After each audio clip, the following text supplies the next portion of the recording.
But let's just talk briefly about this. Sajid Javid has apologised for saying that it was time to stop cowering from COVID. He burnished his Super Saj tough guy credentials by tweeting that he had vanquished the virus and the rest of us should stop cowering from it.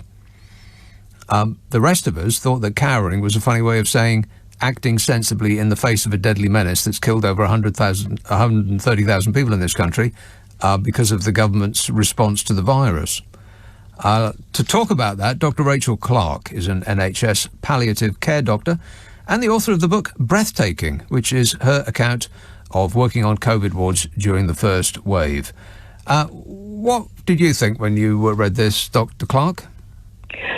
Well, I think if I'd heard it from anyone, I would have done a double take because it's incredible language to use. But for it to come from the Health Secretary of all people, I just thought was remarkably and stunningly insensitive, frankly. I mean, that quote, what he tweeted, suggests that people had a choice and have been choosing to cower from a disease that has claimed, as you say, well over 130,000 lives.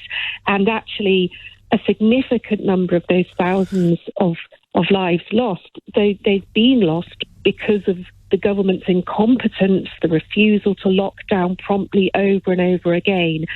And even now, as decisions have been made to let the virus run through the population pretty much unchecked, there are hundreds of thousands of people right now in Britain who are literally too scared to go out and interact with other people, for example, because they're immunocompromised or because their child has a heart transplant or they have a liver transplant or a cancer themselves. And they are at significant risk of dying from this disease. So for the Health Secretary to use language like cowering, I just thought it was grotesque. Yes, if it had come from anybody else than the actual Health Secretary, it would have been less surprising, trying as it must be to repair the damage done to the public's perception of the role of Health Secretary after the ignominious departure of his predecessor. Is the word coward sparked the backlash because it just jumped off the screen at you. But is it possible that if we just take a moment, we are making a bit too much of this? Allow me to read the full quote from his tweet. He said, "Full recovery from COVID a week after testing positive. Symptoms were very mild thanks to amazing vaccines. Please, if you haven't yet, get your jab as we learn to live with rather than cower from this virus." Now, he rushed to apologise after the tsunami of ire that greeted that, but what he's saying there isn't so bad, is it? Well, I think the most important thing is he has apologised, and we have to take that at face value and move on. But I think for me, the reason why it is so inflammatory and there was such a public reaction is because really all the way through this pandemic for the last 18 months, there's been this very powerful fear and suspicion amongst the public, and I think rightly so, that maybe this government's game plan has all along been to allow Britain's most vulnerable members of society to be sacrificed. Herd immunity we started talking about in March last year, and some of the government's key advisors explicitly talked about herd immunity being an aim, and we saw that 40,000 people in care homes who had been talked about as we will protect them, we will throw a protective ring around them. Matt Hancock said it was absolute rubbish. They were sacrificed. They weren't protected at all.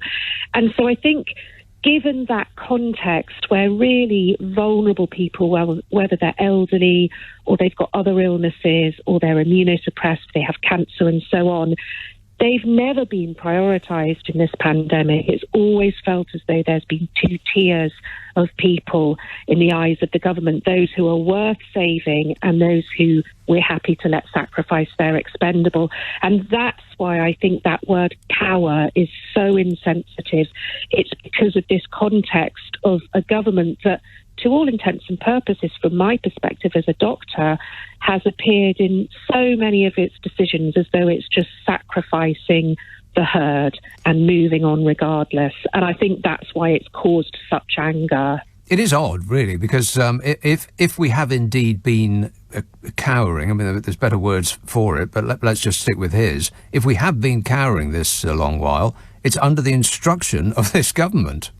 Well, precisely. I mean, I think that's the other thing that I winced at when I read that quote on Twitter.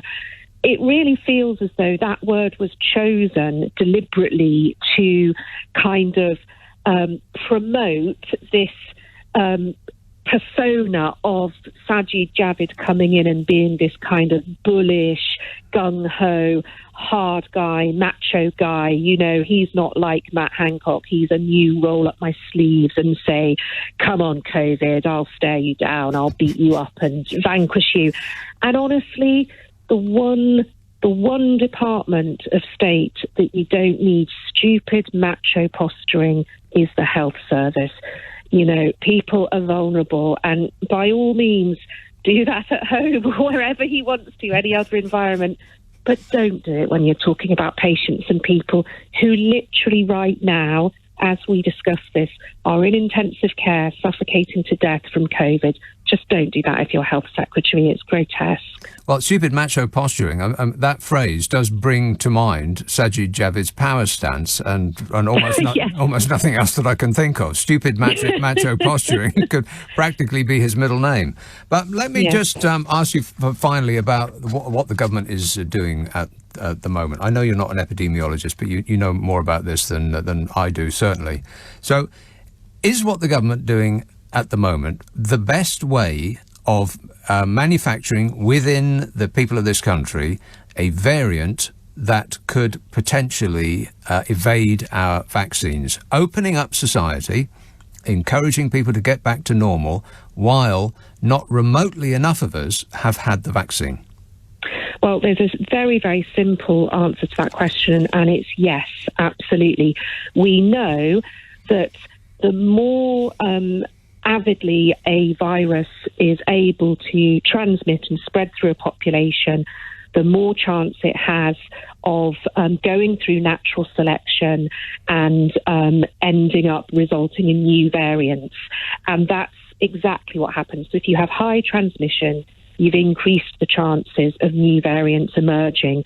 And at the moment, we have a government that has decided to allow extremely high transmission levels in a population where it's still only the case that 55% of the UK population as a whole has been vaccinated. So it's much better in terms of adults, but overall 55% of the population.